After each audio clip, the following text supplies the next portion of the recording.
میرے ایک مقدمہ ایک عدالت میں تھا اور میں بڑا پریشان رہتا تھا اس سے. وہ جج مجھے دیکھتے ہی ہول فول بکتا تھا ہر روز جب بھی پیش ہوتا تھا.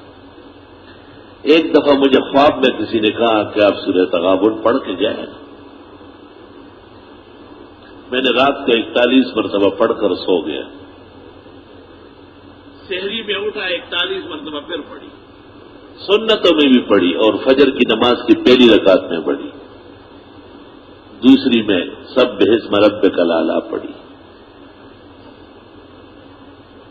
عدالت جاتے جاتے پہنچتے پہنچتے پھر میں نے 41 ہم 12 پہ جوڑ کر خدا کی قسم لا الہ الا اللہ محمد الرسول اللہ جیسے میں پیش ہوا مجھے ایسا دیکھا کہ مولانا آج آپ کے حق میں فیصلہ ہے اور آپ سے 2 سال کی معافی مانگنی ہے.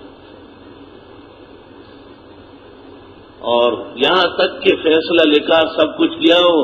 مجھے کہا آپ کو میں اپنی گاڑی میں گلشن چھوڑ کے آتا ہوں. جج کیا میں نے کہا اللہ اس صورت میں آپ نے کیا کمالات رکھے اور ہم اس سے نادان اور بے خبر ہیں.